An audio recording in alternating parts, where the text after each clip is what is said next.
মৰমৰ ছাত্ৰ ছাত্ৰীসকল, মই তোমালোকক আজি ক্লাছ 10ৰ পোহৰ প্ৰতিফলন আৰু প্ৰতিসৰণ পাঠ্যৰ থকা গোলাকৰ দাপোনৰ বিষয়ে কিছু কথা কৈ দিম। চাবা, কোনবিলাক কয় গোলাকাৰ দাপোন। এতিয়া আমি যদি এটা এনেদৰে বৃত্ত আঁকি লওঁ আৰু বৃত্তটোৰ মাজেৰে যদি আমি এনে সমানে দুভাগ কৰোঁ, আমি দেখা পাম বৃত্তটোৰ এটা এনেকুৱা ফাল পাম আৰু এটা এনেকুৱা ফাল পাম।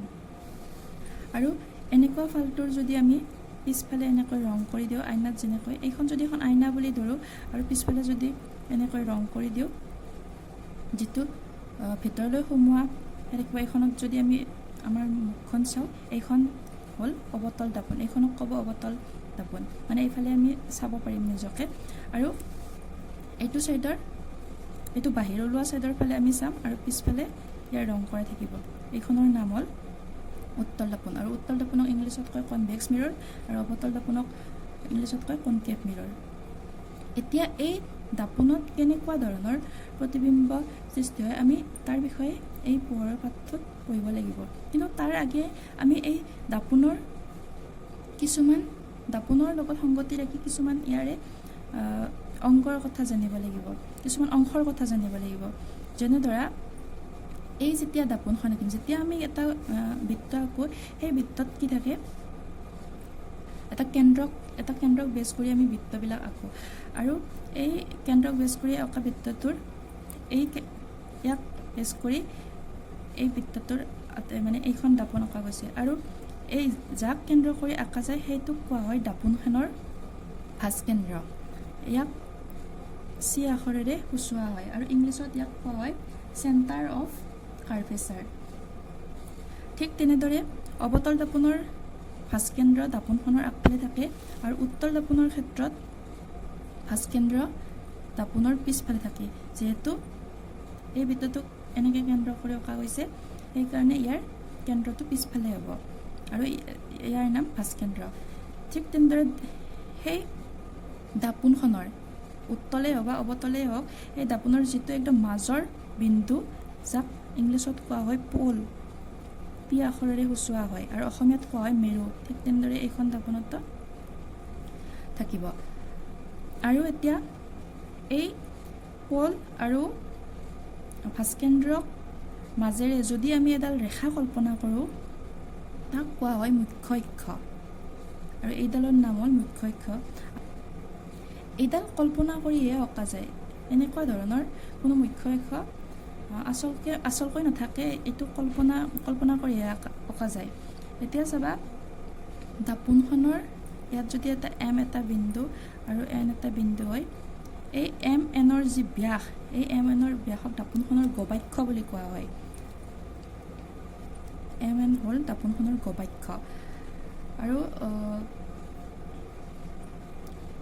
পি আৰু চিৰ মাজৰ এটা বিন্দু পাম আমি ফকাছ বিন্দু বুলি, একেবাৰে ঠিক সোঁমাজত হয় এইটো ফকাছ বিন্দু, যাক এফ আখৰেৰে সূচোৱা হয়।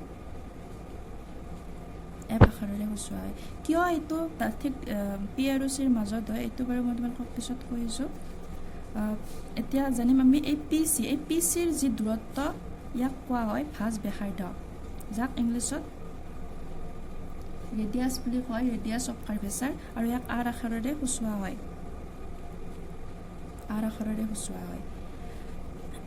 আৰু যিহেতু এই এফ পি আৰু চিৰ মাজত থাকে, গতিকে কি হয়, পি আৰু এফৰ যি দূৰত্ব, এই পি আৰু এফৰ দূৰত্বক কোৱা হয় ফকাছ দৈৰ্ঘ্য, আৰু যাক স্মল এফেৰে সূচোৱা হয়।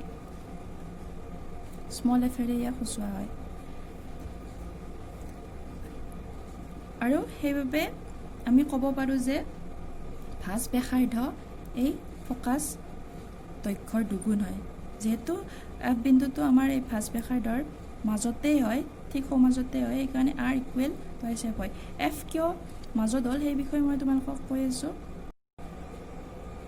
নেক্সট মই কৈ দিছোঁ, অৱতল আৰু উত্তল দাপোনৰ ক্ষেত্ৰত পি চিৰ মাজত কিয় ফকাছ বিন্দু হয়, আৰু পি চিৰ মাজত কিয় ফকাছ বিন্দু হয় সেইটো জানিবৰ কাৰণে আমি এটা পৰীক্ষা কৰি চাম। আমি এখন অৱতল দাপোন ল'ম আৰু সেই অৱতল দাপোনখনত সূৰ্যৰ ৰশ্মি আপতিত হ'বলৈ দিম, আৰু আপতিত হ'বলৈ দিয়া ৰশ্মিবোৰ যেতিয়া প্ৰতিফলন হ'ব, প্ৰতিফলনৰ পিছত ৰশ্মিবোৰ য'ত পৰিব তাত এখন আমি কাগজ ৰাখিম। কিন্তু কাগজখন আমি অগা পিছা কৰি থাকিম যেতিয়ালৈকে সেই পোহৰৰ ৰশ্মিবোৰ লগ লাগি এটা এনেকুৱা পইণ্ট নহয়, মানে যেতিয়ালৈকে ৰশ্মিবোৰে আহি আটাইবোৰ ৰশ্মি একে ঠাইত থোপ খোৱাক কি কয়, অভিসাৰী হোৱা বুলি কয়। যেতিয়ালৈকে ৰশ্মিবোৰ এনেকৈ থোপ খাই এটা বিন্দুলৈকে পৰিণত নহয়, তেতিয়ালৈকে আমি সেই কাগজখন, যিখন কাগজ আমি জ্বলিবলৈ দিম, সেইখন কাগজ আমি অগা পিছা কৰি থাকোঁ। আৰু য'ত এনেকৈ ফুটলৈ ৰূপান্তৰিত হ'ব সূৰ্যৰ পোহৰৰ ৰশ্মিবোৰ, তাত আমি যদি কাগজখন কিছু সময় ৰাখি থৈ দিওঁ, তেতিয়া কাগজখন দেখা পাম আমি জ্বলি যাব। এতিয়া কিয় এই কাগজখন জ্বলি গ'ল? কি হয়, সূৰ্যৰ যি পোহৰৰ ৰশ্মিবোৰ দাপোনত প্ৰতিফলিত হোৱাৰ পিছত একে লগ হৈ যিটো বিন্দুত এনেকৈ কাগজখন জ্বলিবলৈ দিয়া হ'ল, সেই বিন্দুটোত পোহৰৰ ৰশ্মিবিলাকৰ পাৱাৰটো বহুত হয়, কাৰণ তাত আটাইবিলাক ৰশ্মি একেলগে লগ হয়। আৰু সেই বিন্দুটোকে এই দাপোনৰ ফ'কাছ বিন্দু বুলি কোৱা হয়।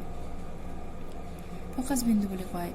যদি আমি এইটো ৰশ্মি চিত্ৰৰ সহায়ত অংকন কৰোঁ, আমি যদি AB এটা লক্ষ্য বস্তু অসীম দূৰত্বত ৰাখোঁ, অসীম দূৰত্বত, তেতিয়া সেই বস্তুটোৰ পৰা যদি আমি পোহৰ আহি এনেদৰে দাপোনত পৰি, ধৰা এই লক্ষ্য বস্তুটো অন্য একো নহয়, সূৰ্য। ইয়াৰ পৰা আপতিত ৰশ্মি আহি দাপোনত প্ৰতিফলিত হ'ব, ইয়াত আপতিত ৰশ্মিবোৰ আহিব, আহি পেলাই ইয়াত প্ৰতিফলিত হৈ প্ৰতিফলনৰ নিয়ম অনুযায়ী সি এটা ৰাস্তাৰে উভতি আহিব। ঠিক তেনেদৰে এইডাল ৰশ্মি এনেদৰে যাব।